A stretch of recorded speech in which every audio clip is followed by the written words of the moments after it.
813 de Maurice Leblanc.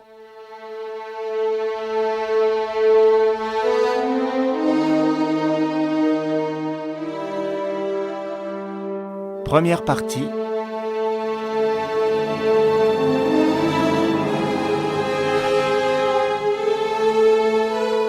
La double vie d'Arsène Lupin. Chapitre 1. Le massacre. Monsieur Kesselbach s'arrêta net au seuil du salon, prit le bras de son secrétaire et murmura d'une voix inquiète : « Chapman, on a encore pénétré ici. »« Voyons, monsieur, » protesta le secrétaire. « Vous venez vous-même d'ouvrir la porte de l'antichambre, et pendant que nous déjeunions au restaurant, la clé n'a pas quitté votre poche. »« Chapman, on a encore pénétré ici, » répéta M. Kesselbach. Il montra un sac de voyage qui se trouvait sur la cheminée. « Tenez, la preuve est faite. Ce sac était fermé. Il ne l'est plus. »« Êtes-vous bien sûr de l'avoir fermé, monsieur ? D'ailleurs, ce sac ne contient que des bibelots sans valeur, des objets de toilette. »« Il ne contient que cela parce que j'en ai retiré mon portefeuille avant de sortir, par précaution, sans quoi... Non, je vous le dis, Chapman, on a pénétré ici pendant que nous déjeunions. » Au mur, il y avait un appareil téléphonique. Il décrocha le récepteur. « Allô ? C'est pour monsieur Kesselbach. L'appartement 415. C'est cela. Mademoiselle, veuillez demander la préfecture de police. Service de la sûreté. Vous n'avez pas besoin du numéro, n'est-ce pas ? Bien, merci. J'attends à l'appareil. » Une minute après, il reprenait. « Allô ? Allô ? Je voudrais dire quelques mots à monsieur Lenormand, le chef de la sûreté. C'est de la part de monsieur Kesselbach. Allô ? Mais oui, monsieur le chef de la sûreté sait de quoi il s'agit. C'est avec son autorisation que je téléphone. Ah, il n'est pas là. À qui ai-je l'honneur de parler ? Monsieur Gourel, inspecteur de police. Mais il me semble, monsieur Gourel, que vous assistiez hier à mon entrevue avec monsieur Lenormand. Eh bien, monsieur, le même fait s'est reproduit aujourd'hui. On a pénétré dans l'appartement que j'occupe. Et si vous veniez dès maintenant, vous pourriez peut-être découvrir, d'après les indices... d'ici 1 heure ou 2. Parfaitement. Vous n'aurez qu'à vous faire indiquer l'appartement 415. Encore une fois, merci. De passage à Paris, Rudolf Kesselbach, le roi du diamant, comme on l'appelait, ou selon son autre surnom, le maître du Cap, le multimillionnaire Rudolf Kesselbach, on estimait sa fortune à plus de 100 millions, occupait depuis une semaine, au 4e étage du Palace Hotel, l'appartement 415, composé de 3 pièces, dont les 2 plus grandes, à droite, le salon et la chambre principale, avaient vue sur l'avenue, et dont l'autre, à gauche, qui servait au secrétaire, Chapman, prenait jour sur la rue de Judée. À la suite de cette chambre, 5 pièces étaient retenues pour Madame Kesselbach, qui devait quitter Monte-Carlo, où elle se trouvait actuellement, et rejoindre son mari au premier signal de celui-ci. Durant quelques minutes, Rudolf Kesselbach se promena d'un air soucieux. C'était un homme de haute taille, coloré de visage, jeune encore, auquel des yeux rêveurs, dont on apercevait le bleu tendre à travers des lunettes d'or, donnaient une expression de douceur et de timidité qui contrastait avec l'énergie du front carré et de la mâchoire osseuse. Il alla vers la fenêtre. Elle était fermée. Du reste, comment aurait-on pu s'introduire par là ? Le balcon particulier qui entourait l'appartement s'interrompait à droite. Et à gauche, il était séparé par un refend de pierre des balcons de la rue de Judée. Il passa dans sa chambre. Elle n'avait aucune communication avec les pièces voisines. Il passa dans la chambre de son secrétaire. La porte qui s'ouvrait sur les 5 pièces réservées à Madame Kesselbach était close, et le verrou poussé. « Je n'y comprends rien, Chapman. Voilà plusieurs fois que je constate ici des choses étranges, vous l'avouerez. Hier, c'était ma canne qu'on a dérangée. Avant-hier, on a certainement touché à mes papiers. Et cependant, comment serait-il possible ? C'est impossible, monsieur, s'écria Chapman, dont la placide figure d'honnête homme ne s'animait d'aucune inquiétude. Vous supposez, et voilà tout. Vous n'avez aucune preuve, rien que des impressions. Et puis quoi ? On ne peut pénétrer dans cet appartement que par l'antichambre. Or, vous avez fait faire une clé spéciale le jour de votre arrivée, et il n'y a que votre domestique Edwards qui en possède le double. Vous avez confiance en lui. Parbleu, depuis 10 ans qu'il est à mon service. Mais Edwards déjeune en même temps que nous, et c'est un tort. À l'avenir, il ne devra descendre qu'après notre retour. Chapman haussa légèrement les épaules. Décidément, le maître du Cap devenait quelque peu bizarre avec ses craintes inexpliquées. Quel risque court-on dans un hôtel, alors surtout qu'on ne garde sur soi ou près de soi aucune valeur, aucune somme d'argent importante ? Ils entendirent la porte du vestibule qui s'ouvrait. C'était Edwards. « Vous êtes en livrée, Edwards ? Ah bien, je n'attends pas de visite aujourd'hui, Edwards. Ou plutôt si, une visite, celle de M. Gourel. D'ici là, restez dans le vestibule et surveillez la porte. Nous avons à travailler sérieusement, M. Chapman et moi. » Le travail sérieux dura quelques instants, pendant lesquels M. Kesselbach examina son courrier, parcourut 3 ou 4 lettres et indiqua les réponses qu'il fallait faire. Mais soudain, Chapman, qui attendait la plume levée, s'aperçut que M. Kesselbach pensait à autre chose qu'à son courrier. Il tenait entre ses doigts et regardait attentivement une épingle noire recourbée en forme d'hameçon. « Chapman, voyez ce que j'ai trouvé sur la table. Il est évident que cela signifie quelque chose, cette épingle recourbée. Voilà une preuve, une pièce à conviction. Et vous ne pouvez plus prétendre qu'on n'ait pas pénétré dans ce salon. Car enfin, cette épingle n'est pas venue là toute seule. » « Certes, non. Elle y est venue grâce à moi. »« Comment ? » ?»« Oui, c'est une épingle qui fixait ma cravate à mon col. Je l'ai retirée hier soir tandis que vous lisiez. Je l'ai tordue machinalement. » M. Kesselbach se leva, très vexé, fit quelques pas et, s'arrêtant, « Vous riez sans doute, Chapman. Et vous avez raison. Je ne le conteste pas, je suis plutôt excentrique depuis mon dernier voyage au Cap. C'est que, voilà, vous ne savez pas ce qu'il y a de nouveau dans ma vie. Un projet formidable, une chose énorme que je ne vois encore que dans les brouillards de l'avenir, mais qui se dessine pourtant et qui sera colossal. Oh, Chapman, vous ne pouvez pas imaginer. Oh, l'argent, je m'en moque. J'en ai trop. Mais cela, c'est davantage. C'est la puissance, la force, l'autorité. Oh, si la réalité est conforme à ce que je pressens, je ne serai plus seulement le maître du Cap, mais le maître aussi d'autres royaumes. Rudolf Kesselbach, le fils du chaudronnier d'Augsbourg, marchera de pair avec bien des gens qui jusqu'ici le traitaient de haut. Il aura même le pas sur eux, Chapman. Il aura le pas sur eux, soyez-en certains, et si jamais... » Il s'interrompit, regarda Chapman comme s'il regrettait d'en avoir trop dit, et cependant, entraîné par son élan, il conclut « Vous comprenez, Chapman, les raisons de mon inquiétude. Il y a là dans le cerveau une idée qui vaut cher. Et cette idée, on la soupçonne peut-être, et l'on m'épie, j'en ai la conviction. »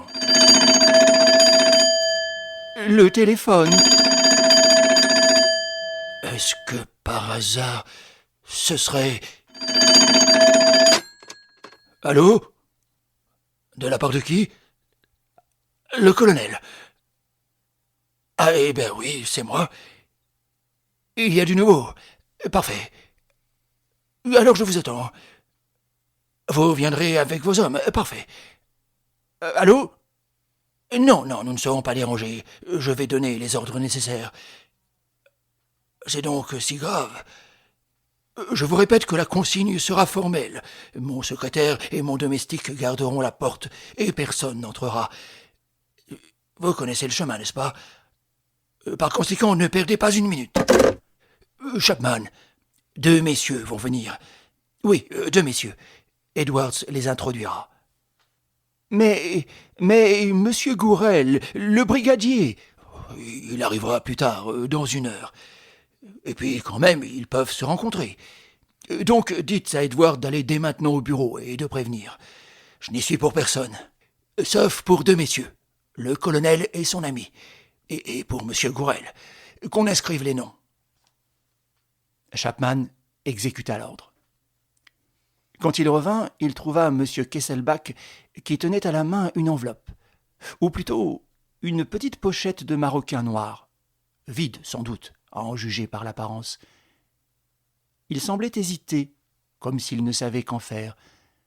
Allait-il la mettre dans sa poche ou la déposer ailleurs? Enfin, il s'approcha de la cheminée et jeta l'enveloppe de cuir dans son sac de voyage. Finissons le courrier, Chapman. Nous avons 10 minutes. Ah, une lettre de Madame Kesselbach. Comment se fait-il que vous ne l'ayez pas signalée, Chapman? Vous n'aviez donc pas reconnu l'écriture? Il ne cachait pas l'émotion qu'il éprouvait à toucher et à contempler cette feuille de papier que sa femme avait tenue entre ses doigts et où elle avait mis un peu de sa pensée secrète. Il en respira le parfum, et l'ayant décachetée, lentement il la lut, à mi-voix, par bribes que Chapman entendait. Un peu lasse. Je ne quitte pas la chambre. Je m'ennuie. Quand pourrais-je vous rejoindre? Votre télégramme sera le bienvenu. Vous avez télégraphié ce matin, Chapman? Ainsi donc, Madame Kesselbach sera ici demain, mercredi. Il paraissait tout joyeux, comme si le poids de ses affaires se trouvait subitement allégé et qu'il fût délivré de toute inquiétude.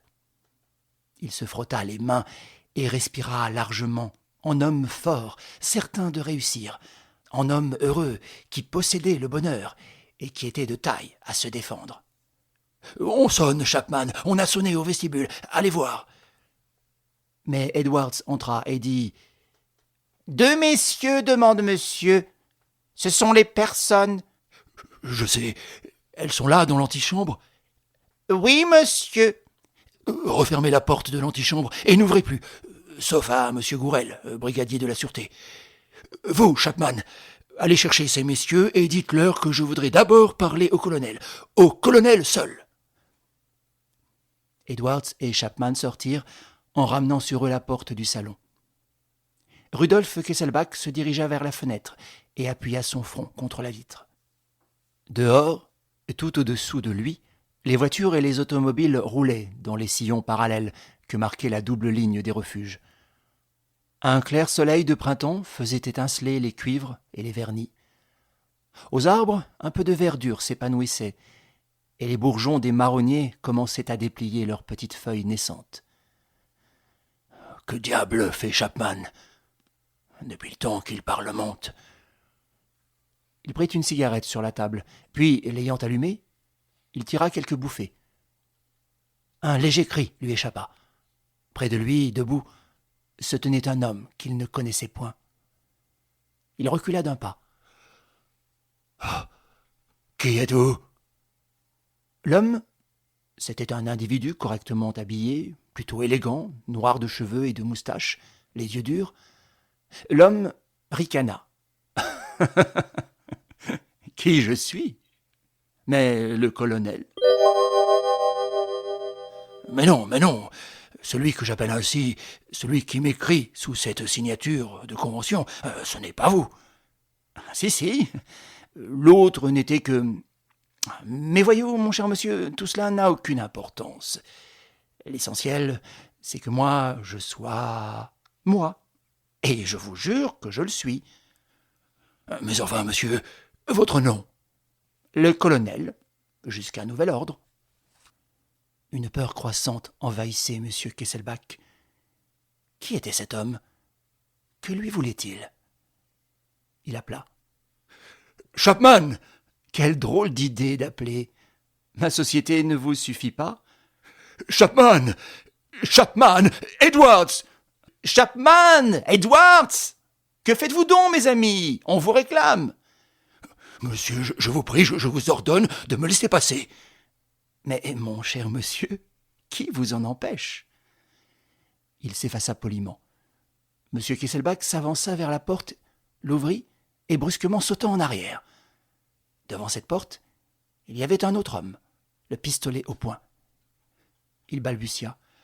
« Edwards, Il n'acheva pas.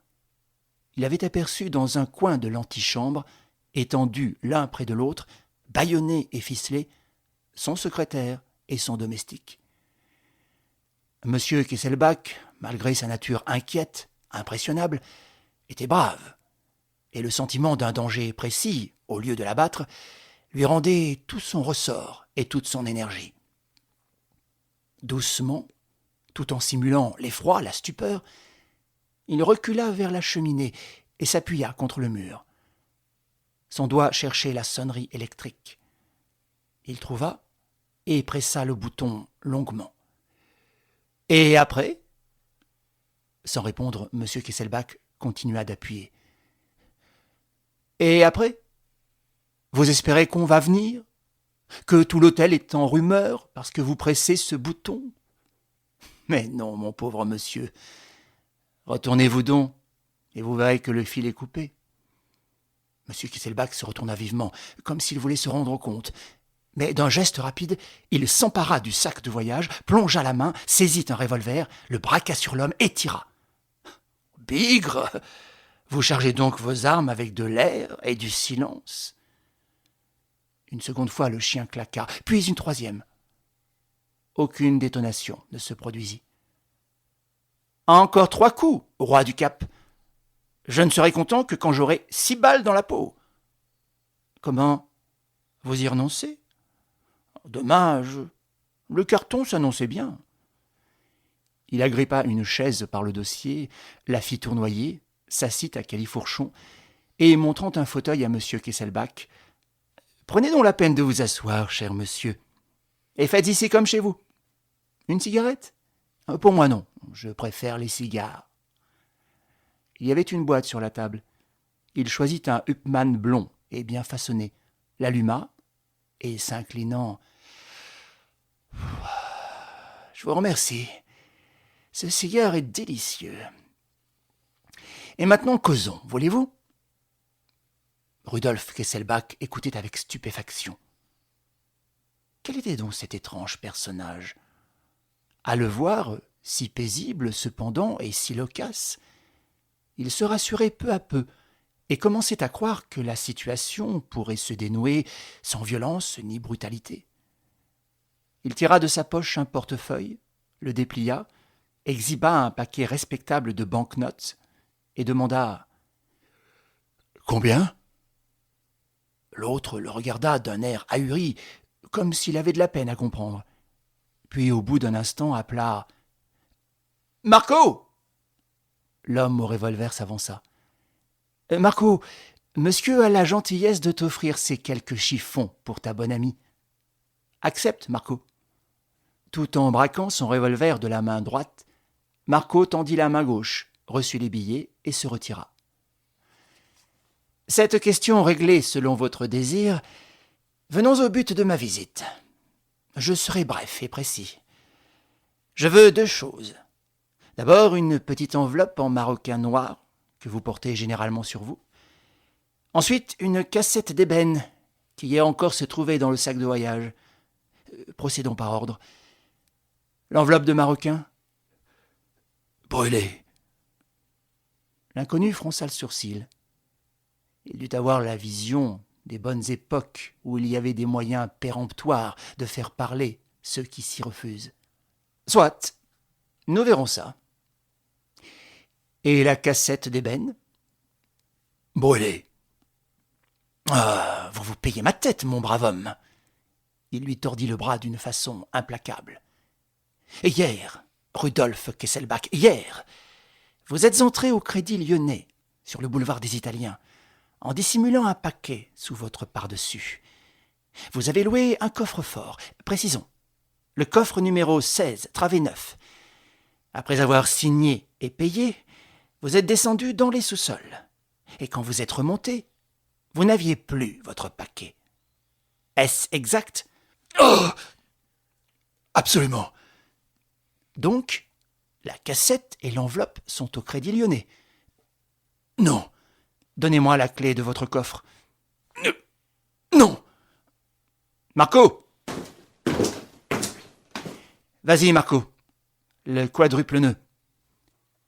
Avant même qu'il eût le temps de se mettre sur la défensive, Rudolf Kesselbach fut enserré dans un jeu de cordes qui lui meurtrirent les chairs dès qu'il voulut se débattre. Ses bras furent immobilisés derrière son dos, son buste attaché au fauteuil et ses jambes entourées de bandelettes comme les jambes d'une momie. « Fouille, Marco !» Marco fouilla. 2 minutes après, il remettait à son chef une petite clé plate, nickelée, qui portait les numéros 16 et 9. « Parfait. Et pas d'enveloppe de maroquin ? » ?»« Non, patron. Elle est dans le coffre. Monsieur Kesselbach, veuillez me dire le chiffre secret. » »« Non. » »« Vous refusez ? » ?»« Oui. » »« Marco ? Patron ? Applique le canon de ton revolver sur la tempe de monsieur. Ça y est. Appuie ton doigt sur la détente. Voilà. Eh bien, mon vieux Kesselbach, es-tu décidé à parler ? Non. Tu as 10 secondes, pas une de plus. Marco ? Patron ? Dans 10 secondes, tu feras sauter la cervelle de monsieur. Entendu ? Kesselbach, je compte. 1, 2, 3, 4, 5, 6... Rudolf Kesselbach fit un signe. Tu veux parler ? Oui. Il était temps. Alors, le chiffre ? Le mot de la serrure ? Dolor. Dolor, douleur. Madame Kesselbach ne s'appelle-t-elle pas Dolores ? Chérie, va. Marco, tu vas faire ce qui est convenu. Pas d'erreur, hein ? Je répète, tu vas rejoindre Jérôme au bureau, où tu sais. Tu lui remettras la clé et tu lui diras le mot d'ordre. Dolor. Vous irez ensemble au Crédit Lyonnais. Jérôme entrera seul, signera le registre d'identité, descendra dans les caves et emportera tout ce qui se trouve dans le coffre-fort. Compris ? Oui, patron.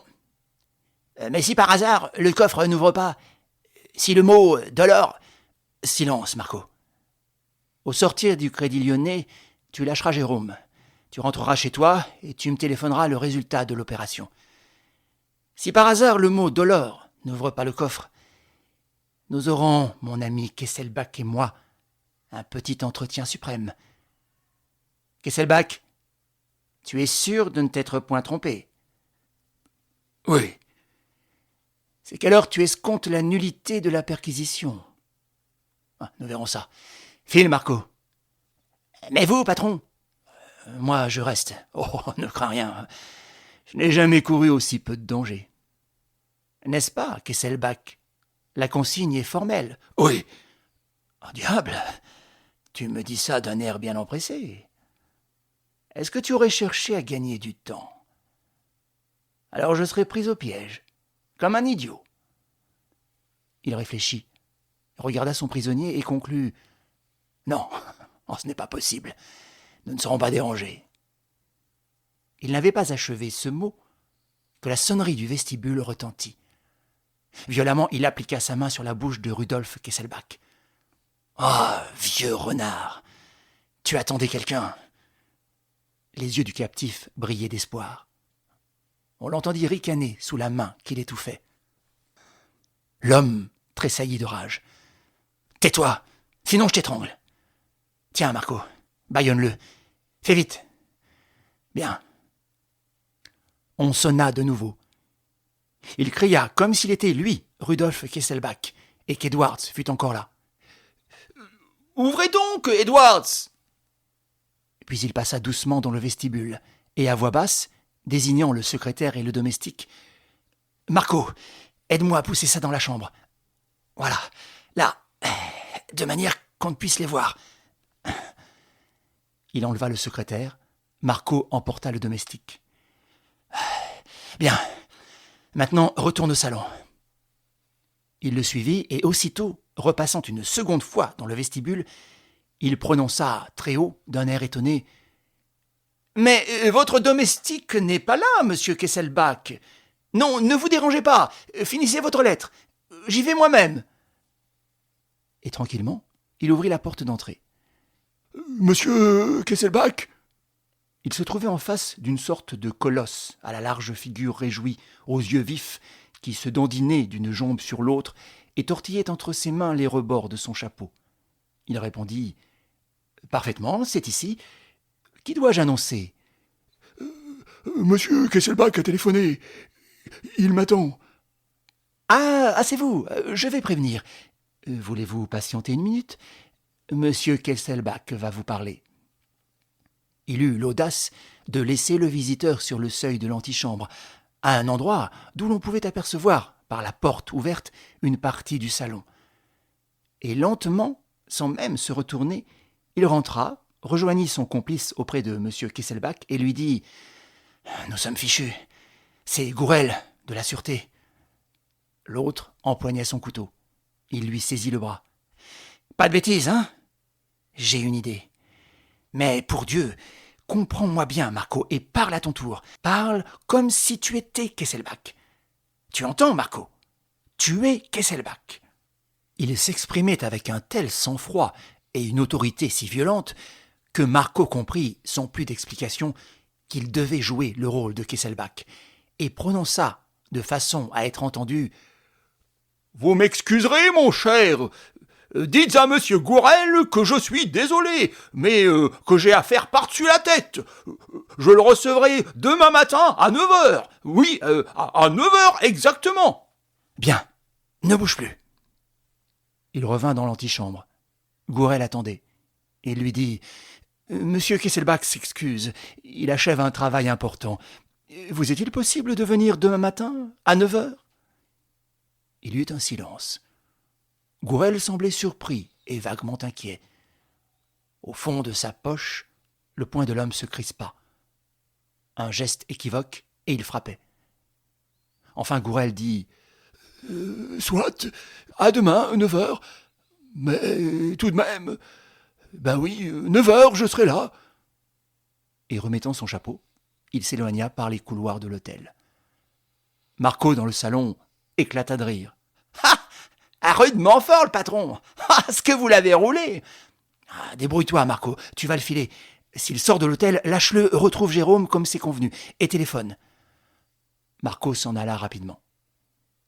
Alors l'homme saisit une carafe sur la cheminée, se versa un grand verre d'eau qu'il avala d'un trait, mouilla son mouchoir, baigna son front que la sueur couvrait, puis s'assit auprès de son prisonnier et lui dit avec une affectation de politesse « Il faut pourtant bien, monsieur Kesselbach, que j'ai l'honneur de me présenter à vous. » Et tirant une carte de sa poche, il prononça « Arsène Lupin, gentleman cambrioleur. » Le nom du célèbre aventurier sembla faire sur M. Kesselbach la meilleure impression. Lupin ne manqua pas de le remarquer et s'écria « Ah, cher monsieur, vous respirez. Arsène Lupin est un cambrioleur délicat. Le sang lui répugne. Il n'a jamais commis d'autre crime que de s'approprier le bien d'autrui. Une peccadille, quoi. Et vous vous dites qu'il ne va pas se charger la conscience d'un assassinat inutile. D'accord. Mais votre suppression sera-t-elle inutile ? Ah, tout est là. En ce moment, je vous jure que je ne rigole pas. » Il rapprocha sa chaise du fauteuil, relâcha le bâillon de son prisonnier et, nettement, « Monsieur Kesselbach, le jour même de ton arrivée à Paris, tu entrais en relation avec le nommé Barbareux, directeur d'une agence de renseignement confidentielle. Et comme tu agissais à l'insu de ton secrétaire Chapman, le sieur Barbareux, quand il communiquait avec toi, par lettre ou par téléphone, s'appelait le colonel. Je me hâte de te dire que Barbareux est le plus honnête homme du monde. Mais j'ai la chance de compter un de ses employés parmi mes meilleurs amis.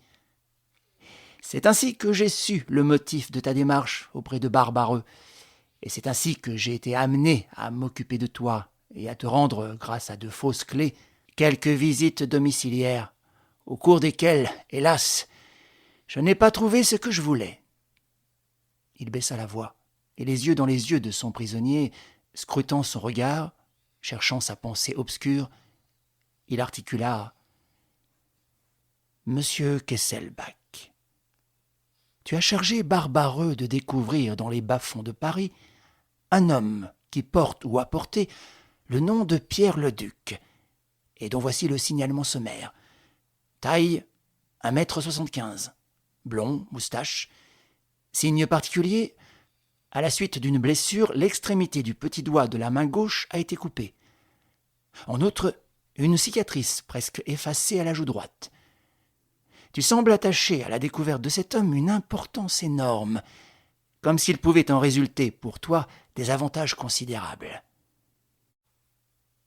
Je ne sais pas. La réponse fut catégorique, absolue. Savait-il ou ne savait-il pas? Peu importait. L'essentiel, c'est qu'il était décidé à ne point parler. Soit, mais tu as sur lui des renseignements plus détaillés que ceux que tu as fournis à Barbareux. Aucun. Tu mens, monsieur Kesselbach.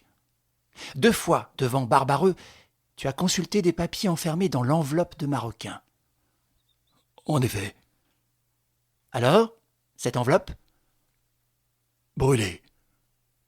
Lupin tressaillit de rage. Évidemment, l'idée de la torture et des commodités qu'elle offrait traversa de nouveau son cerveau. Brûlée? Mais la cassette? Avoue donc qu'elle était au Crédit Lyonnais. Oui. Et qu'est-ce qu'elle contient? Les 200 plus beaux diamants de ma collection particulière.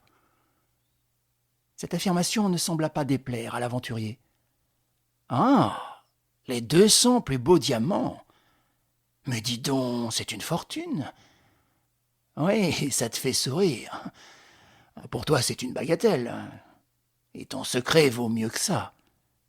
Pour toi, oui. Mais pour moi... Il prit un cigare, alluma une allumette qu'il laissa éteindre machinalement, et resta quelque temps pensif, immobile. Les minutes passaient. Il se mit à rire.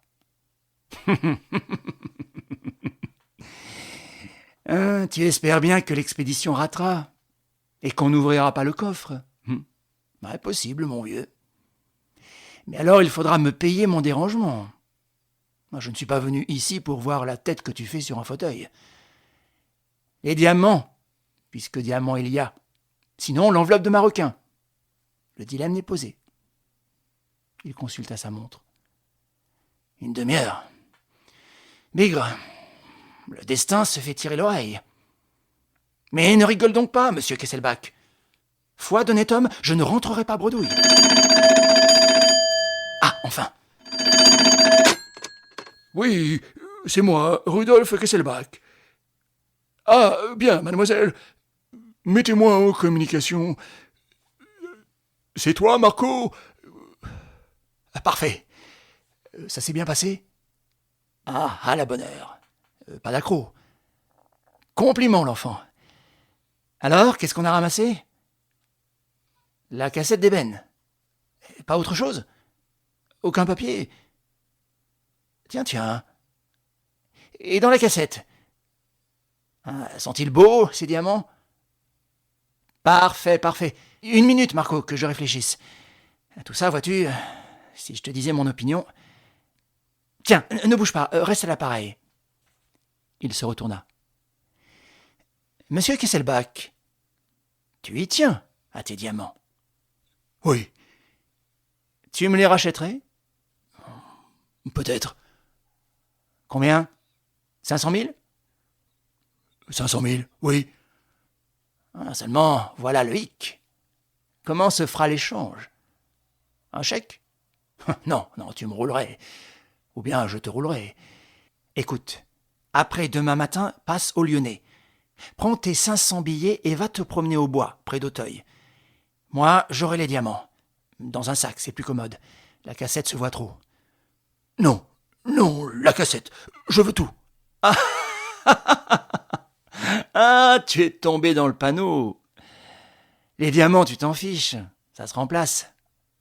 Mais la cassette, tu y tiens comme à ta peau. Eh bien, tu l'auras, ta cassette. Foi d'Arsène. Tu l'auras demain matin, par colis postal. Il reprit le téléphone. Marco, tu as la boîte sous les yeux? Qu'est-ce qu'elle a de particulier? De l'ébène, incrusté d'ivoire. Oui, je connais ça. En style japonais, Faubourg Saint-Antoine. Pas de marque? Ah, une petite étiquette ronde, bordée de bleu et portant un numéro. Oui, une indication commerciale. Aucune importance. Et le dessous de la boîte, est-il épais? Un bigre. Pas de double fond, alors. Dis donc, Marco, examine les incrustations d'ivoire sur le dessus. Ou plutôt non, le couvercle. Le couvercle, c'est ça, Marco. Kesselbach a cligné de l'œil, nous brûlons. Ah, mon vieux Kesselbach, tu ne voyais donc pas que je te guignais, fichu maladroit. Et revenant à Marco. Eh bien, où en es-tu? Une glace à l'intérieur du couvercle. Est-ce qu'elle glisse? Y a-t-il des rainures? Non. Eh bien, casse-la. Mais oui, je te dis de la casser. Cette glace n'a aucune raison d'être. Elle a été rajoutée. Il s'impatienta.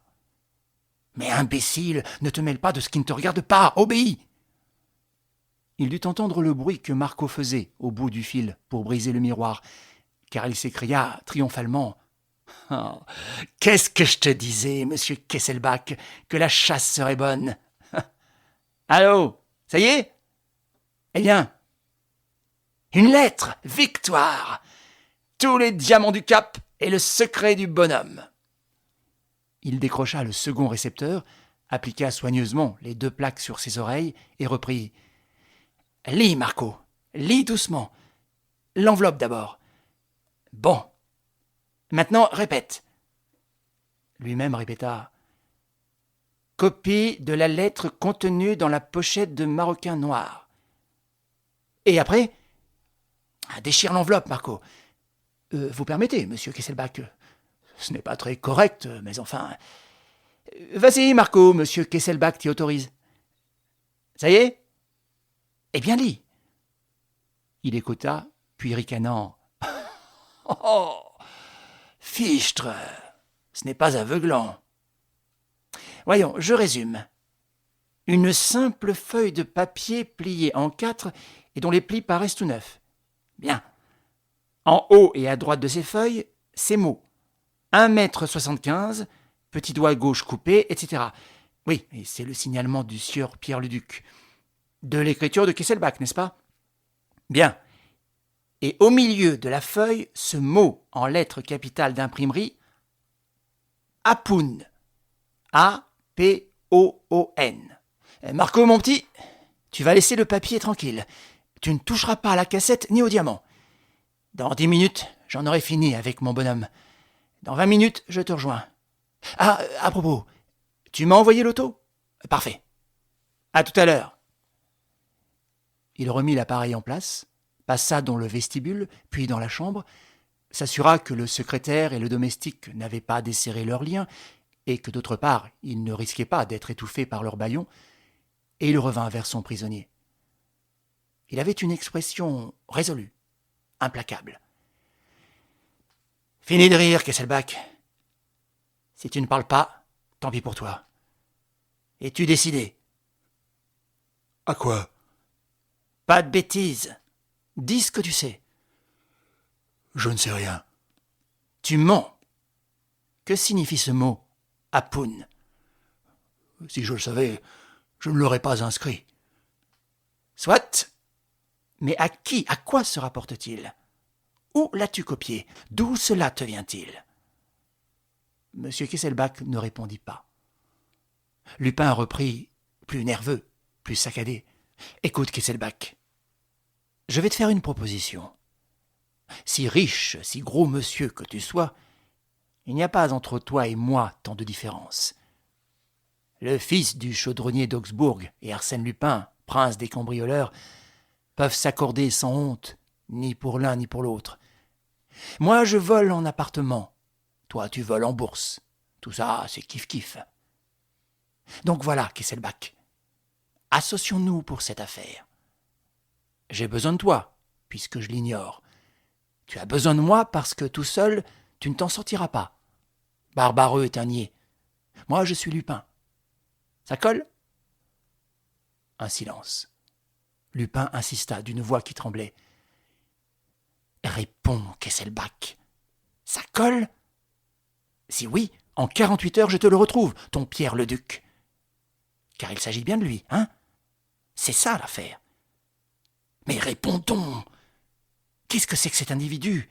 Pourquoi le cherches-tu? Que sais-tu de lui? Je veux savoir. Il se calma subitement, posa sa main sur l'épaule de l'Allemand et d'un ton sec. Un mot seulement. Oui ou non? Non. Il tira du gousset de Kesselbach un magnifique chronomètre en or et le plaça sur les genoux du prisonnier. Il déboutonna le gilet de Kesselbach, écarta la chemise, découvrit la poitrine et, saisissant un stylet d'acier à manche niellée d'or qui se trouvait près de lui sur la table, il en appliqua la pointe à l'endroit où les battements du cœur faisaient palpiter la chair nue. Une dernière fois. Non. Monsieur Kesselbach, il est 3h moins 8. Si dans 8 minutes vous n'avez pas répondu, vous êtes mort.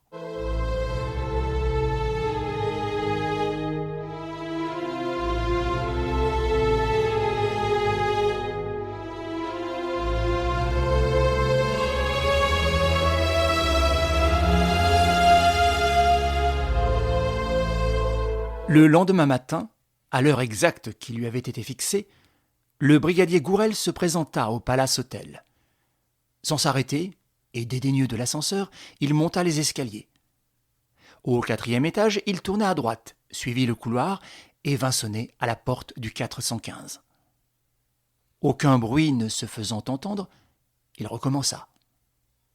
Après une demi-douzaine de tentatives infructueuses, il se dirigea vers le bureau de l'étage. Un maître d'hôtel s'y trouvait. « Monsieur Kesselbach, s'il vous plaît, voilà 10 fois que je sonne. »« Monsieur Kesselbach n'a pas couché là. Nous ne l'avons pas vu depuis hier après-midi. »« Mais son domestique, son secrétaire. »« Nous ne les avons pas vus non plus. »« Alors eux non plus n'auraient pas couché à l'hôtel. »« Sans doute. »« Sans doute, mais vous devriez avoir une certitude. »« Pourquoi ? Monsieur Kesselbach n'est pas à l'hôtel ici, il est chez lui, dans son appartement particulier. Son service n'est pas fait par nous, mais par son domestique, et nous ne savons rien de ce qui se passe chez lui. »« En effet. » Gourel semblait fort embarrassé. Il était venu avec des ordres formels, une mission précise, dans les limites de laquelle son intelligence pouvait s'exercer. En dehors de ces limites, il ne savait trop comment agir. Si le chef était là. Il montra sa carte et déclina ses titres. Puis il demanda à tout hasard. Donc, vous ne les avez pas vus rentrer? Non. Mais vous les avez vus sortir? Non plus. En ce cas, comment savez-vous qu'ils sont sortis? Par un monsieur qui est venu hier après-midi au 415. Un monsieur à moustache brune? Oui, je l'ai rencontré comme s'il s'en allait vers 3 heures. Il m'a dit « Les personnes du 415 viennent de sortir. Monsieur Kesselbach couchera ce soir à Versailles, au réservoir. Vous pouvez lui envoyer son courrier. » Mais quel était ce monsieur? À quel titre parlait-il? Je l'ignore. Gourel était inquiet. Tout cela lui paraissait assez bizarre. Vous avez la clé? Non, M. Kesselbach avait fait faire des clés spéciales. Allons voir. Gourel sonna de nouveau furieusement. Rien. Il se disposait à partir, quand soudain il se baissa et appliqua vivement son oreille contre le trou de la serrure. Écoutez, on dirait... Mais oui, c'est très net. Des plaintes, des gémissements. Il donna dans la porte un véritable coup de poing. « Mais, monsieur, vous n'avez pas le droit !»« Je n'ai pas le droit !» Il frappait à coups redoublés, mais si vainement qu'il y renonça aussitôt. « Vite, un serrurier !» Un des garçons d'hôtel s'éloigna en courant. Gourel allait de droite et de gauche, bruyant et indécis. Les domestiques des autres étages formaient des groupes. Les gens du bureau, de la direction arrivaient. Gourel s'écria « Mais pourquoi n'entrerait-on pas par les chambres contiguës? Elles communiquent avec l'appartement. » Oui, mais les portes de communication sont toujours verrouillées des deux côtés. « Alors, je téléphone à la sûreté !» dit Gourel, pour qui, visiblement, il n'existait point de salut en dehors de son chef. « Et au commissariat !»« Oui, si ça vous plaît !» répondit-il d'un ton d'un monsieur que cette formalité intéresse peu. Quand il revint du téléphone, le serrurier achevait d'essayer ses clés. La dernière fit jouer la serrure. Gourel entra vivement. Aussitôt, il courut à l'endroit d'où venaient les plaintes et se heurta aux deux corps du secrétaire Chapman et du domestique Edwards. L'un d'eux, Chapman, à force de patience, avait réussi à détendre un peu son bâillon et poussait de petits grognements sourds. L'autre semblait dormir. On les délivra. Gourel s'inquiétait. « Et monsieur Kesselbach ?» Il passa dans le salon. Monsieur Kesselbach était assis et attaché au dossier du fauteuil, près de la table. Sa tête était inclinée sur sa poitrine. « Oh, il est évanoui, » dit Gourel en s'approchant de lui. « Il a dû faire des efforts qui l'ont exténué. » Rapidement, il coupa les cordes qui liaient les épaules. D'un bloc, le buste s'écroula en avant.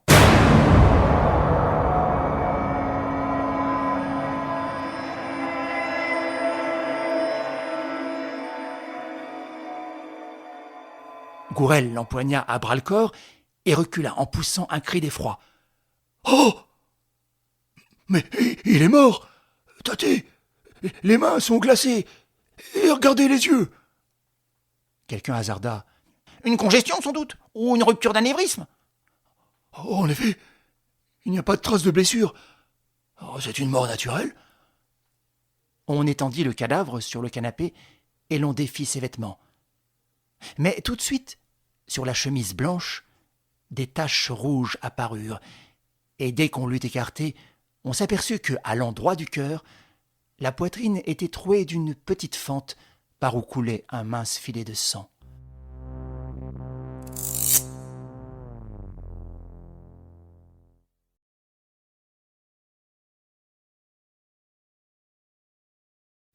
Et sur la chemise était épinglée une carte. Gourel se pencha. C'était la carte d'Arsène Lupin, toute sanglante elle aussi. Alors Gourel se redressa, autoritaire et brusque. Oh, un crime!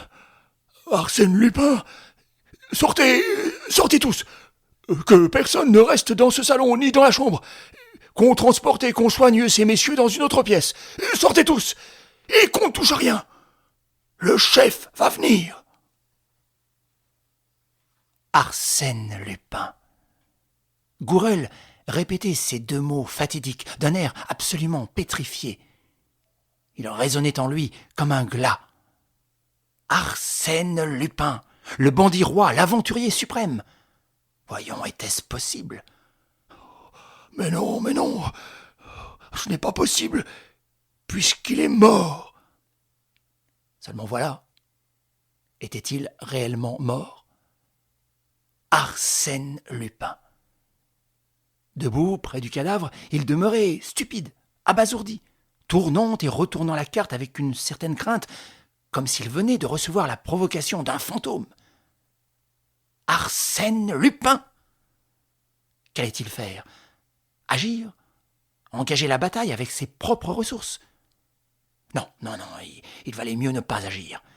Les fautes étaient inévitables s'il relevait le défi d'un tel adversaire. Et puis, le chef n'allait-il pas venir?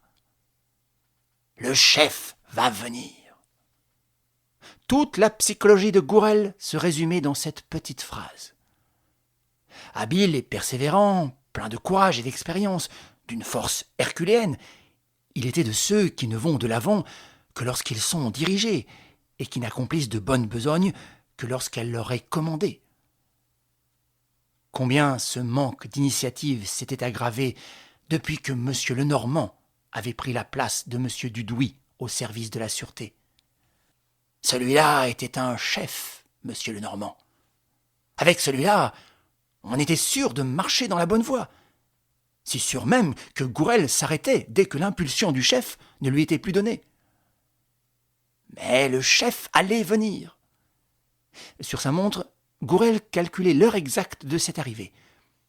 Pourvu que le commissaire de police ne le précédât point, et que le juge d'instruction, déjà désigné sans doute, ou le médecin légiste, ne vinssent pas faire d'inopportunes constatations avant que le chef n'eût eu le temps de fixer dans son esprit les points essentiels de l'affaire.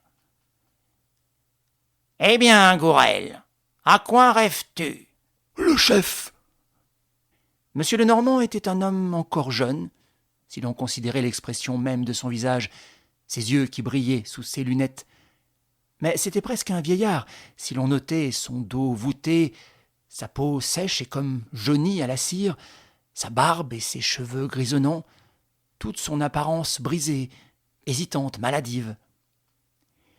Il avait péniblement passé sa vie aux colonies, comme commissaire du gouvernement, dans les postes les plus périlleux. Il y avait gagné des fièvres, une énergie indomptable malgré sa déchéance physique, l'habitude de vivre seul, de parler peu et d'agir en silence, une certaine misanthropie. Et soudain, vers 55 ans, à la suite de la fameuse affaire des 3 Espagnols de Biskra, la grande, la juste notoriété. On réparait alors l'injustice, et d'emblée, on le nommait à Bordeaux, puis sous-chef à Paris, puis, à la mort de M. Dudouis, chef de la sûreté. Et en chacun de ces postes, il avait montré une invention si curieuse dans les procédés, de telles ressources, des qualités si neuves, si originales, et surtout, il avait abouti à des résultats si précis dans la conduite des 4 ou 5 derniers scandales qui avaient passionné l'opinion publique, qu'on opposait son nom à celui des plus illustres policiers. Gourel, lui, n'hésita pas. Favori du chef qu'il aimait pour sa candeur et pour son obéissance passive, il mettait M. Lenormand au-dessus de tous. C'était l'idole, le dieu qui ne se trompe pas. M. Lenormand, ce jour-là, semblait particulièrement fatigué. Il s'assit avec lassitude, écarta les pans de sa redingote, une vieille redingote célèbre par sa coupe surannée et par sa couleur olive, dénoua son foulard, un foulard marron également fameux, et murmura « Parle !» Gourel raconta tout ce qu'il avait vu et tout ce qu'il avait appris. Et il le raconta sommairement, selon l'habitude que le chef lui avait imposée.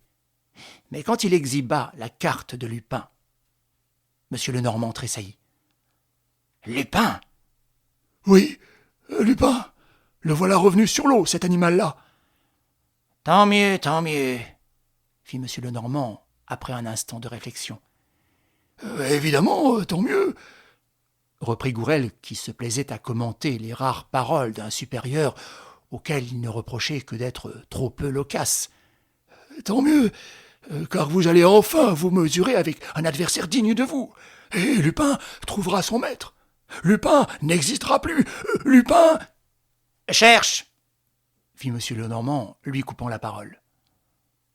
On eût dit l'ordre d'un chasseur à son chien. Et, de fait, ce fut à la manière d'un bon chien, vif, intelligent, furteur, que chercha Gourel sous les yeux de son maître. Du bout de sa canne, M. Lenormand désignait tel coin, tel fauteuil, comme on désigne un buisson ou une touffe d'herbe avec une conscience minutieuse. Rien, conclut le brigadier. Rien pour toi, grogna M. Lenormand. C'est ce que je voulais dire. Je sais que pour vous, il y a des choses qui parlent comme des personnes, de vrais témoins. N'empêche que voilà un crime bel et bien établi à l'actif du sieur Lupin. Le premier. Le premier, en effet. Mais c'était inévitable. On ne mène pas cette vie-là sans un jour ou l'autre être acculé au crime par les circonstances. Monsieur Kesselbach se sera défendu. Non, puisqu'il était attaché.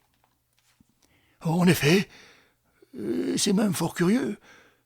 Pourquoi tuer un adversaire qui n'existe déjà plus? Mais qu'importe, si je lui avais mis la main au collet, hier, quand nous nous sommes trouvés l'un en face de l'autre, au seuil du vestibule. M. Lenormand avait passé sur le balcon. Puis il visita la chambre de M. Kesselbach à droite, vérifia la fermeture des fenêtres et des portes. Les fenêtres de ces deux pièces étaient fermées quand je suis entré. Fermé ou poussé? Personne n'y a touché. Or, elles sont fermées, chef. Un bruit de voix les ramena au salon. Ils y trouvèrent le médecin légiste en train d'examiner le cadavre, et M. Formery, juge d'instruction. Et M. Formery s'exclamait « Arsène Lupin!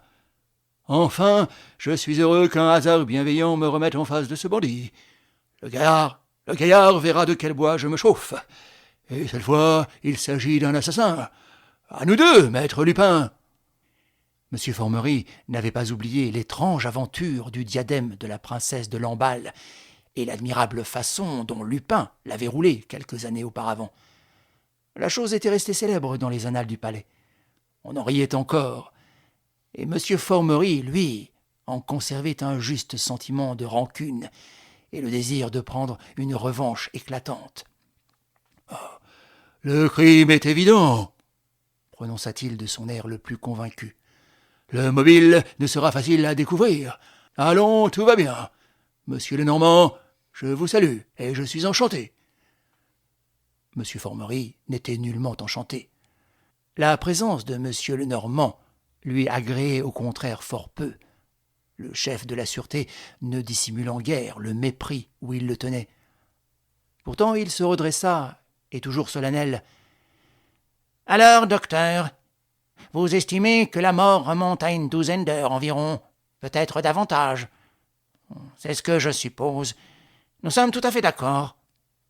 Et l'instrument du crime ? » Un couteau à lame très fine, monsieur le juge d'instruction. Tenez, on a envoyé la lame avec le mouchoir même du mort. En effet, la trace est visible. Et maintenant, nous allons interroger le secrétaire et le domestique de M. Kesselbach. Je ne doute pas que leur interrogatoire ne nous fournisse quelque lumière. Chapman, que l'on avait transporté dans sa propre chambre, à gauche du salon, ainsi qu'Edwards, était déjà remis de ses épreuves. Il exposa par le menu les événements de la veille, les inquiétudes de M. Kesselbach, la visite annoncée du soi-disant colonel, et enfin l'agression dont ils avaient été victimes. « Ah ah, il y a un complice. Et vous avez entendu son nom ? Marco, dites-vous. Ceci est très important. Quand nous tiendrons le complice, la besogne sera avancée. » « Oui, mais nous ne le tenons pas. » Nous allons voir. Chaque chose en son temps. Et alors, monsieur Chapman, ce Marco est parti aussitôt après le coup de sonnette de monsieur Gourel. Oui, nous l'avons entendu partir. Et après ce départ, vous n'avez plus rien entendu. Si, de temps à autre, mais vaguement, la porte était close. Et quelle sorte de bruit? Des éclats de voix. L'individu... Appelez-le par son nom. Arsène Lupin. Arsène Lupin a dû téléphoner. Parfait. Nous interrogerons la personne de l'hôtel qui est chargée du service des communications avec la ville. Et plus tard, vous l'avez entendu sortir, lui aussi. Il a constaté que nous étions toujours bien attachés, et un quart d'heure après, il partait en refermant sur lui la porte du vestibule. Oui, aussitôt son forfait accompli. Parfait. Tout s'enchaîne. Et après ? Après, nous n'avons plus rien entendu. La nuit s'est passée, la fatigue m'a assoupi, Edwards également. Et ce n'est que ce matin. Oui, je sais. Alors, ça ne va pas mal. Tout s'enchaîne. Et marquant les étapes de son enquête, du ton dont il aurait marqué autant de victoires sur l'inconnu, il murmura pensivement « Le complice, le téléphone, l'heure du crime, les bruits perçus. Bien, très bien. Il nous reste à fixer le mobile du crime. En l'espèce, comme il s'agit de Lupin, le mobile est clair. Monsieur Lenormand, vous n'avez pas remarqué la moindre trace d'effraction ? Aucune. C'est qu'alors le vol aura été effectué sur la personne même de la victime. A-t-on retrouvé son portefeuille ? Je l'ai laissé dans la poche de la jaquette. Ils passèrent tous dans le salon, où M. Formery constata que le portefeuille ne contenait que des cartes de visite et des papiers d'identité. « C'est bizarre. Monsieur Chapman, vous ne pourriez pas nous dire si Monsieur Kesselbach avait sur lui une somme d'argent ? » Oui, la veille, c'est-à-dire avant-hier, lundi, nous sommes allés au Crédit Lyonnais, où Monsieur Kesselbach a loué un coffre. Un coffre au Crédit Lyonnais. Bien, il faudra voir de ce côté. Et avant de partir, M. Kesselbach s'est fait ouvrir un compte. Il a emporté 5 ou 6 000 francs en billets de banque. Parfait, nous sommes éclairés. Chapman reprit. Il y a un autre point, monsieur le juge d'instruction. M. Kesselbach, qui depuis quelques jours était très inquiet, je vous en ai dit la cause, un projet auquel il attachait une importance extrême, M. Kesselbach semblait tenir particulièrement à 2 choses. D'abord, une cassette d'ébène, et cette cassette, il l'a mise en sûreté au Crédit Lyonnais, et ensuite une petite enveloppe de maroquin noir où il avait enfermé quelques papiers. Et cette enveloppe, avant l'arrivée de Lupin, il l'a déposée devant moi dans ce sac de voyage. M. Formery prit le sac et fouilla. L'enveloppe ne s'y trouvait pas. Il se frotta les mains. « Allons, tout s'enchaîne. Nous connaissons le coupable, les conditions et le mobile du crime. Oh, cette affaire-là ne traînera pas. Nous sommes bien d'accord sur tout, monsieur Lenormand ?» « Sur rien. » Il y eut un instant de stupéfaction. Le commissaire de police était arrivé, et derrière lui, malgré les agents qui gardaient la porte, la troupe des journalistes et le personnel de l'hôtel avaient forcé l'entrée et stationné dans l'antichambre. Si notoire que fût la rudesse du bonhomme, rudesse qui n'allait pas sans quelque grossièreté et qui lui avait déjà valu certaines semonces en haut lieu, la brusquerie de la réponse déconcerta. Et M. Formery, tout spécialement, parut interloqué. « Pourtant, je ne vois rien là que de très simple. Lupin est le voleur. »« Pourquoi aurait-il tué ? » ?»« Pour voler. »« Pardon. Le récit des témoins prouve que le vol a eu lieu avant l'assassinat. M. Kesselbach a d'abord été ligoté et bâillonné, puis volé. Pourquoi Lupin, qui jusqu'ici n'a jamais commis de crime, aurait-il tué un homme réduit à l'impuissance et déjà dépouillé ? Le juge d'instruction caressa ses longs favoris blonds d'un geste qui lui était familier quand une question lui paraissait insoluble. Il répondit d'un ton pensif. « Il y a à cela plusieurs réponses. »« Lesquelles ? » ?»« Cela dépend d'un tas d'éléments encore inconnus. Et puis d'ailleurs, l'objection ne vaut que par la nature des motifs. Pour le reste, nous sommes d'accord. »« Non. » Cette fois encore, ce fut net, coupant, presque impoli, au point que le juge, tout à fait désemparé, n'osa même pas protester, et qu'il resta interdit devant cet étrange collaborateur. À la fin, il articula « Chacun son système. Je serais curieux de connaître le vôtre. »« Je n'en ai pas. » Le chef de la sûreté se leva et fit quelques pas à travers le salon en s'appuyant sur sa canne. Autour de lui, on se taisait. Et c'était assez curieux de voir ce vieil homme malingre et cassé dominer les autres par la force d'une autorité que l'on subissait sans l'accepter encore. Après un long silence, il prononça « Je voudrais visiter les pièces qui touchent à cet appartement. » Le directeur lui montra le plan de l'hôtel.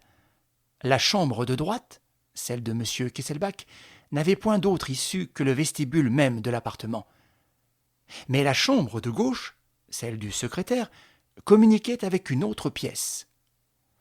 Il dit « Visitons-la !» M. Formerie ne put s'empêcher de hausser les épaules et de bougonner « Mais la porte de communication est verrouillée et la fenêtre close. »« Visitons-la !» Chapman le conduisit dans cette pièce qui était la première des 5 chambres réservées à Madame Kesselbach. Puis, sur sa prière, on le conduisit dans les chambres qui suivaient. Toutes les portes de communication étaient verrouillées des 2 côtés. Il demanda « Aucune de ces pièces n'est occupée ?»« Aucune. »« Les clés ?»« Les clés sont toujours au bureau. »« Alors personne ne pouvait s'introduire ?»« Personne, sauf le garçon d'étage chargé d'aérer et d'épousseter. »« Faites-le venir. » Le domestique, un nommé Gustave Bedeau, répondit que la veille, selon sa consigne, il avait fermé les fenêtres des 5 chambres. « À quelle heure ?»« À 6 heures du soir. »« Et vous n'avez rien remarqué ?»« Non, rien. »« Et ce matin ?»« Ce matin, j'ai ouvert les fenêtres sur le coup de 8 heures. »« Et vous n'avez rien trouvé ?»« Non, rien. Ah, cependant... » Il hésitait. On le pressa de questions. Et il finit par avouer « Eh bien, j'ai ramassé près de la cheminée du 420 un étui à cigarette que je me proposais de porter ce soir au bureau. »« Vous l'avez sur vous ?»« Non, il est dans ma chambre. C'est un étui en acier bruni. D'un côté, on met du tabac et du papier à cigarette, de l'autre, des allumettes. Il y a 2 initiales en or, un L et un M. »« Que dites-vous » C'était Chapman qui s'était avancé. Il semblait très surpris et interpellant le domestique.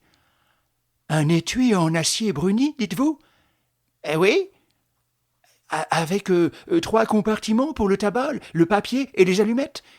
Du tabac russe, n'est-ce pas? Fin, blond. »« Eh oui. »« Allez le chercher. Je voudrais voir, me rendre compte moi-même. » Sur un signe du chef de la sûreté, Gustave Bedeau s'éloigna. Monsieur Lenormand s'était assis, et de son regard aigu, il examinait le tapis, les meubles, les rideaux. Il s'informa. « Nous sommes bien au 420 ici. »« Oui. » Le juge ricana. Oh. « Je voudrais bien savoir quel rapport vous établissez entre cet incident et le drame. 5 portes fermées nous séparent de la pièce où Kesselbach a été assassiné. » Monsieur Lenormand ne daigna pas répondre. Du temps passa. Gustave ne revenait pas. « Où couche-t-il, monsieur le directeur ?»« Au 6e, sur la rue de Judée, donc au-dessus de nous. Il n'est curieux qu'il ne soit pas encore là. »« Voulez-vous avoir l'obligeance d'envoyer quelqu'un ?» Le directeur s'y rendit lui-même, accompagné de Chapman. Quelques minutes après, il revenait seul, en courant, les traits bouleversés. « Eh bien ?»« Mort. »« Assassiné ?»« Oui. »« Ah, tonnerre ! Ils sont de force, les misérables. Au galop, Gourel, qu'on ferme les portes de l'hôtel. Veille aux issues. Et vous, monsieur le directeur, conduisez-nous dans la chambre de Gustave Bedeau. » Le directeur sortit. Mais au moment de quitter la chambre, monsieur Lenormand se baissa et ramassa une toute petite rondelle de papier sur laquelle ses yeux s'étaient déjà fixés. C'était une étiquette encadrée de bleu. Elle portait le chiffre 813. À tout hasard, il la mit dans son portefeuille et rejoignit les autres personnes. Une fine blessure au dos, entre les 2 omoplates. Le médecin déclara que c'était exactement la même blessure que M. Kesselbach. « Oui, c'est la même main qui a frappé, et c'est la même arme qui a servi. » D'après la position du cadavre, l'homme avait été surpris à genoux devant son lit et cherchant sous son matelas l'étui à cigarette qu'il y avait caché. Le bras était encore engagé entre le matelas et le sommier, mais on ne trouva pas l'étui. « Il fallait que cet objet fût diablement compromettant, » insinua M. Formerie, qui n'osait plus avancer une opinion trop précise. « Parbleu ! Mais on connaît les initiales, un L et un M, et avec cela, d'après ce que M. Chapman a l'air de savoir, nous serons facilement renseignés. » M. Lenormand sursauta. « Chapman ? Où est-il » On regarda dans le couloir parmi les groupes de gens qui s'y entassaient. Chapman n'était pas là. « Monsieur Chapman m'avait accompagné, » fit le directeur. « Oui, je sais.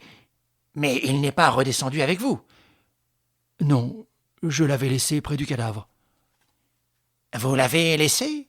Seul ?» Je lui ai dit « Restez, ne bougez pas. » « Et il n'y avait personne ?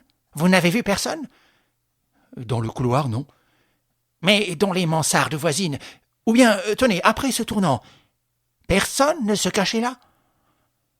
M. Lenormand semblait très agité. Il allait, il venait, il ouvrait la porte des chambres, et soudain, il partit en courant avec une agilité dont on ne l'aurait pas cru capable. Il dégringola les 6 étages, suivi de loin par le directeur et par le juge d'instruction.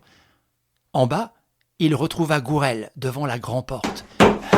« Personne n'est sorti ?»« Personne. »« À l'autre porte, rue Orvieto. »« J'ai mis Dieuzy de planton. »« Avec des ordres formels ?»« Oui, chef. » Dans le vaste hall de l'hôtel, la foule des voyageurs se pressait avec inquiétude, commentant les versions plus ou moins exactes qui lui parvenaient sur le crime étrange.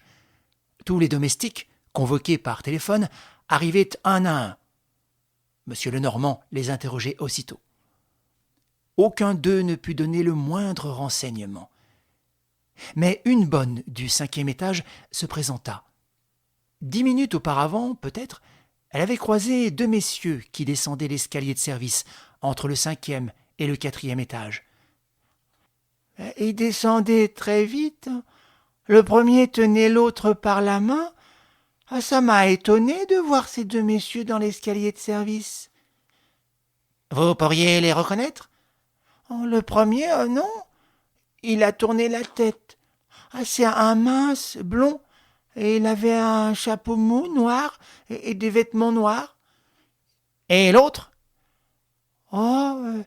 L'autre, c'est un Anglais, avec une grosse figure toute rasée et des vêtements à carreaux. Il avait la tête nue. » Le signalement se rapportait en toute évidence à Chapman. La femme ajouta « Il avait un air tout drôle, comme s'il était fou. » M. Lenormand se retourna vers le commissaire de police. « Combien avez-vous d'hommes, monsieur le commissaire ?»« 4. »« Ce n'est pas suffisant. Téléphonez à votre secrétaire qu'il vous expédie tous les hommes disponibles. Et veuillez organiser vous-même la surveillance la plus étroite à toutes les issues. L'état de siège, monsieur le commissaire. »« Mais enfin, mes clients, » protesta le directeur. « Je me fiche de vos clients, monsieur. Mon devoir passe avant tout, et mon devoir est d'arrêter coûte que coûte. »« Vous croyez donc ?» hasarda le juge d'instruction. « Je ne crois pas, monsieur.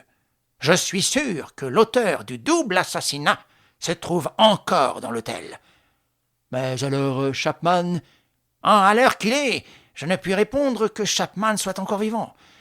En tout cas, c'est une question de minutes, de secondes. Gourel, prends 2 hommes et fouille toutes les chambres du 4e étage. Monsieur le directeur, un de vos employés les accompagnera. Pour les autres étages, je marcherai quand nous aurons du renfort. Allons, Gourel, en chasse et ouvre l'œil. C'est du gros gibier. » Gourel et ses hommes se hâtèrent. M. Lenormand, lui, resta dans le hall et près des bureaux de l'hôtel. Cette fois, il ne pensait pas à s'asseoir, selon son habitude. Il marchait de l'entrée principale à l'entrée de la rue d'Orvieto et revenait à son point de départ. De temps à autre, il ordonnait « Monsieur le directeur, qu'on surveille les cuisines. On pourrait s'échapper par là. Monsieur le directeur, dites à votre demoiselle de téléphone qu'elle n'accorde la communication à aucune des personnes de l'hôtel qui voudraient téléphoner avec la ville. Si on lui téléphone de la ville, qu'elle mette en communication avec la personne demandée, mais alors qu'elle prenne note du nom de la personne. Monsieur le directeur, faites dresser la liste de vos clients dont le nom commence par un L ou par un M. Il disait tout cela à haute voix, en général d'armée qui jette à ses lieutenants des ordres dont dépendra l'issue de la bataille. Et c'était vraiment une bataille implacable et terrible que celle qui se jouait dans le cadre élégant d'un palace parisien, entre le puissant personnage qu'est un chef de la sûreté et ce mystérieux individu poursuivi, traqué, presque captif déjà, mais si formidable de ruse et de sauvagerie. L'angoisse étreignait les spectateurs, tous groupés au centre du hall, silencieux et pantelants, secoués de peur au moindre bruit, obsédés par l'image infernale de l'assassin. Où se cachait-il? Allait-il apparaître? N'était-il point parmi eux? Celui-ci peut-être, ou cet autre? Les nerfs étaient si tendus que, sous un coup de révolte, on eût forcé les portes et gagné la rue, si le maître n'avait pas été là, et sa présence avait quelque chose qui rassurait et qui calmait. On se sentait en sécurité, comme des passagers sur un navire que dirige un bon capitaine. Et tous les regards se portaient vers ce vieux monsieur à lunettes et à cheveux gris, à redingote olive et à foulard marron, qui se promenait, le dos voûté, les jambes vacillantes. Parfois accourait, envoyé par Gourel, un des garçons qui suivait l'enquête du brigadier.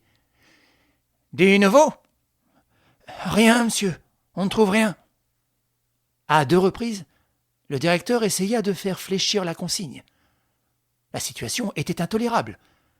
Dans les bureaux, plusieurs voyageurs, appelés par leurs affaires ou sur le point de partir, protestaient. « Je m'en fiche !»« Mais je les connais tous. »« Tant mieux pour vous. »« Vous outrepassez vos droits. »« Je le sais. »« On vous donnera tort. »« J'en suis persuadé. »« Monsieur le juge d'instruction lui-même. »« Que monsieur Formerie me laisse tranquille. » Il n'a pas mieux à faire que d'interroger les domestiques, comme il s'y emploie actuellement. Pour le reste, ce n'est pas de l'instruction. C'est de la police, ça me regarde. À ce moment, une escouade d'agents fit irruption dans l'hôtel. Le chef de la sûreté les répartit en plusieurs groupes qu'il envoya au 3e étage.